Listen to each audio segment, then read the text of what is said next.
Hello, Animal Class 3 here, and welcome back to the origin of Mysto. And today, we are going to be reading Chapter 3, Robo Mayhem. Yeah, this video is very, very late.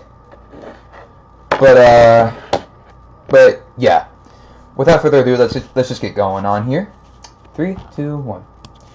5 days have passed and no danger has come up. Mitchell has struggled to get through the stressful school week. Finally, the weekend has arrived. Mitchell is sitting on his living room couch, looking at his 4 dogs lying on the floor, resting or sleeping. Man, it sure was difficult to go through the school day. He turns to his father sitting beside him. I mean, I had to excuse myself from the classrooms every time I got frustrated to avoid going into rage mode. That's why you aren't going back until we have this under control. Mitchell's eyes look down at the ground. Who knows how long that will take? I have a frickin' dragon spirit symbiotically connected to me. And it's attached to my emotions, mainly my anger. The father looks at Mitchell. Can you tell me how you know this stuff works again, please? Mitchell takes his blue gem out of his pocket. The gem tells me what I can do and how it works. I basically can do countless things. Well, except laser eyes and super breath. So it tells you what powers you have? And multiple fighting styles, yes. Plus acrobatics. Wow. Yeah. The father grabs the remote beside him, then turns on the TV. Mitchell looks at the TV and scoffs. A cooking show, huh?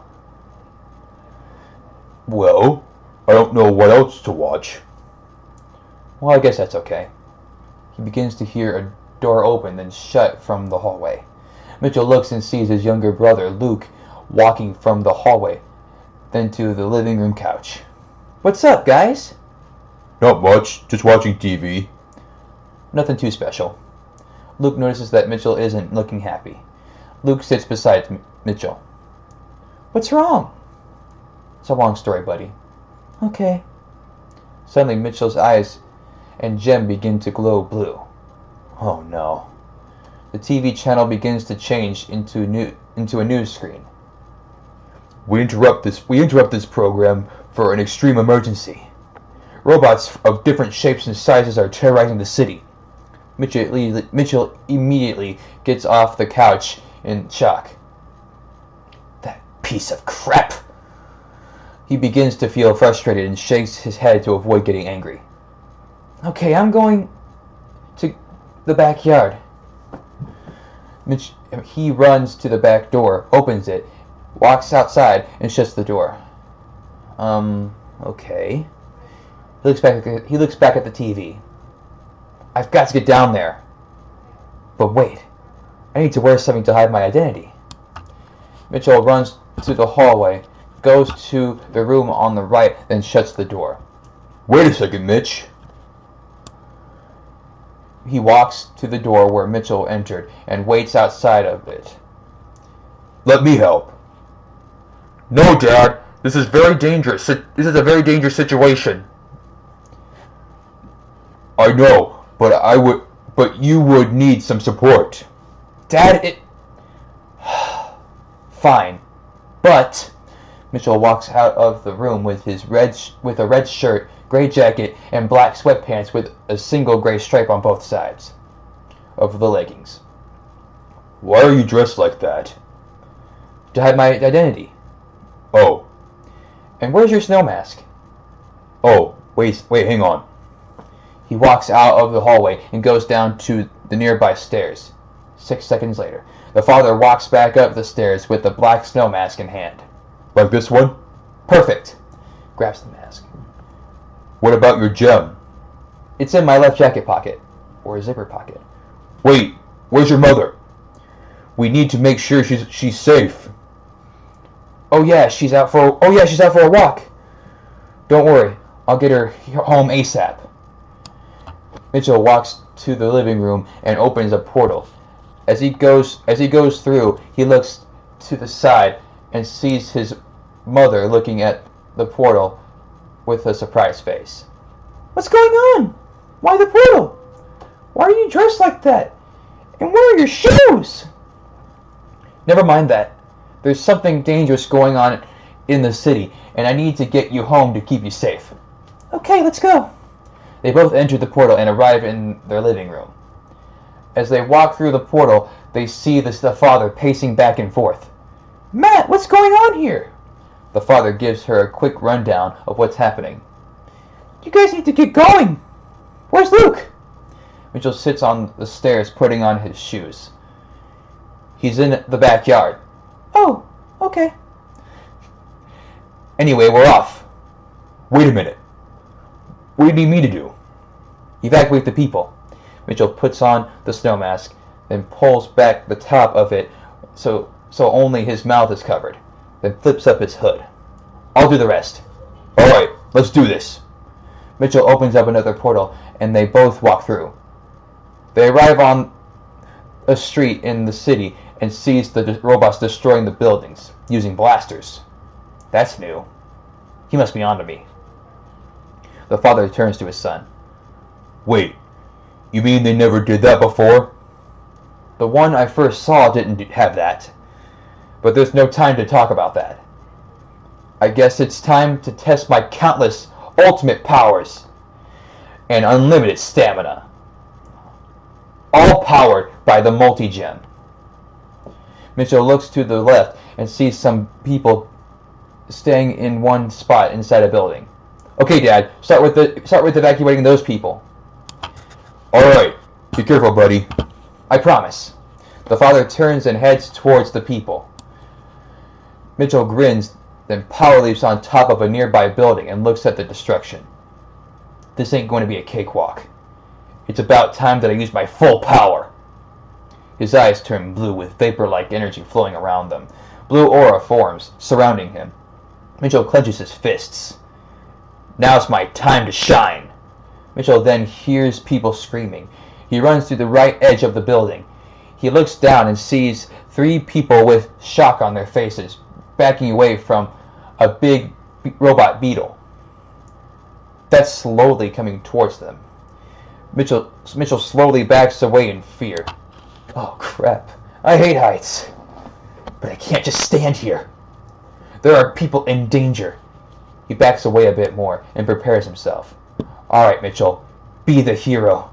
Be Mysto! He begins running while shouting.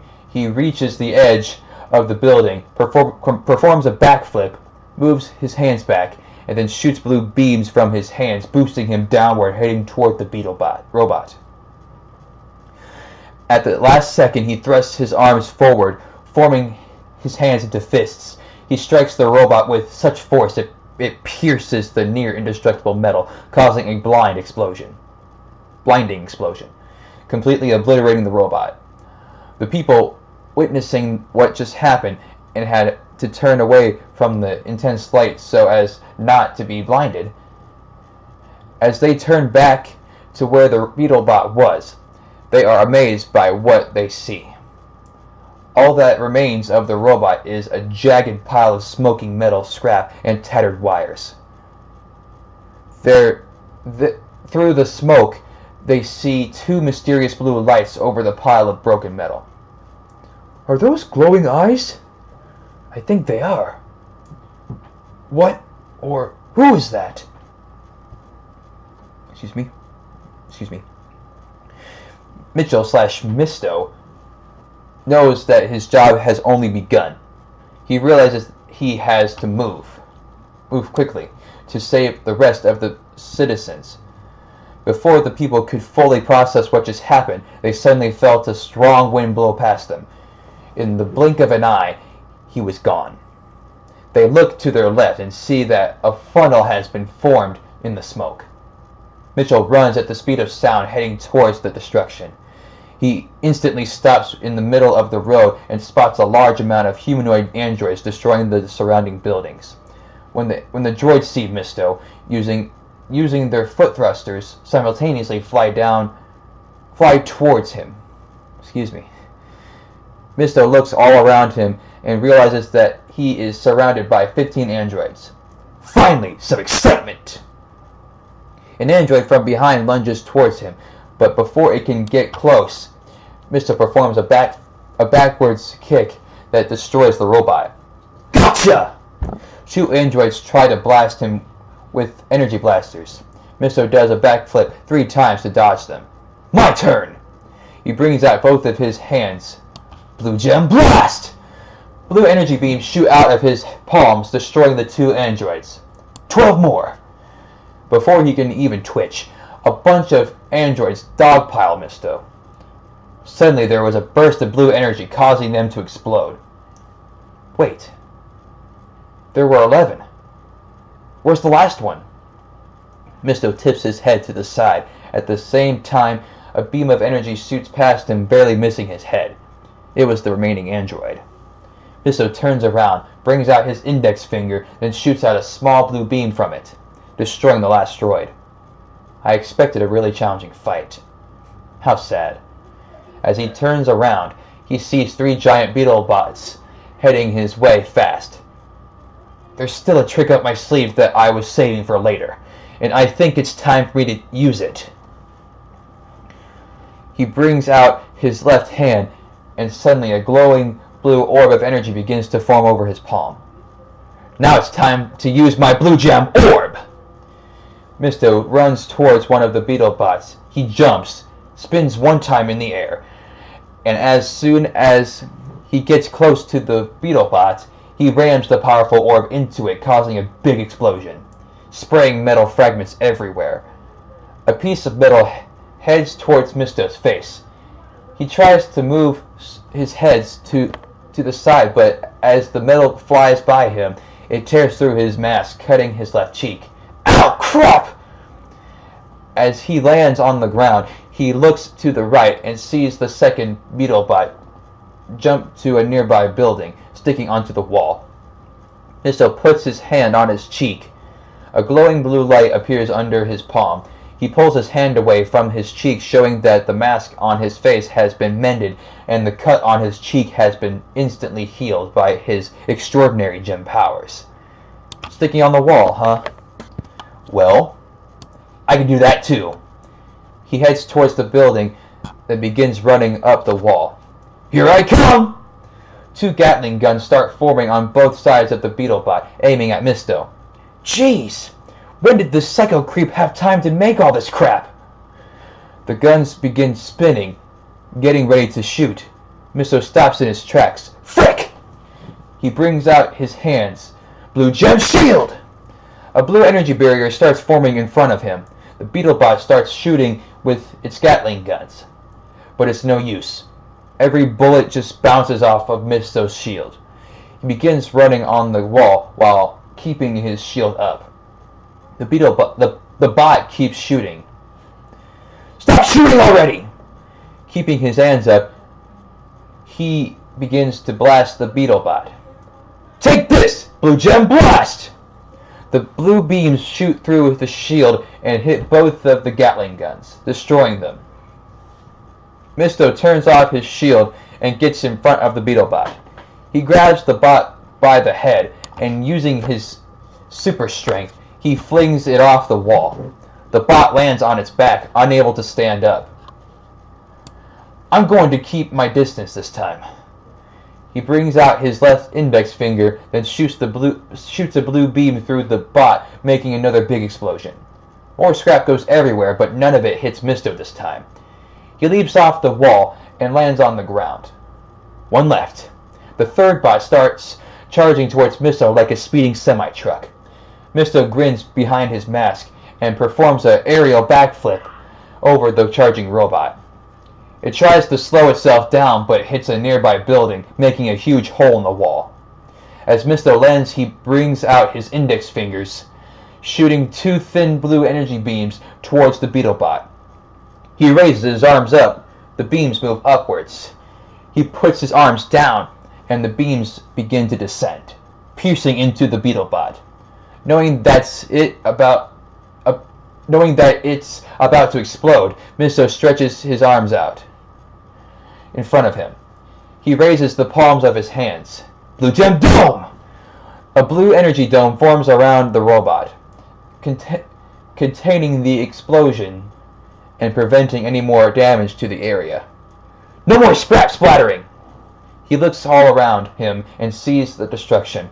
As he powers down, the blue aura surrounding his body disappears and his glowing blue eyes return to normal. Mysto starts rubbing the back of his neck, showing the signs of guilt he feels over all of the damage caused during the battle with the robots. Yeah, I probably should have avoided all the destruction and stuff. But it's a good thing that there were no people in this part of the city.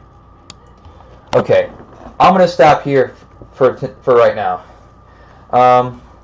Sorry for the mistakes and stuff, but I'm trying. But anyway, if you liked this video, please leave a comment and subscribe. And remember, stay frosty. See you guys later!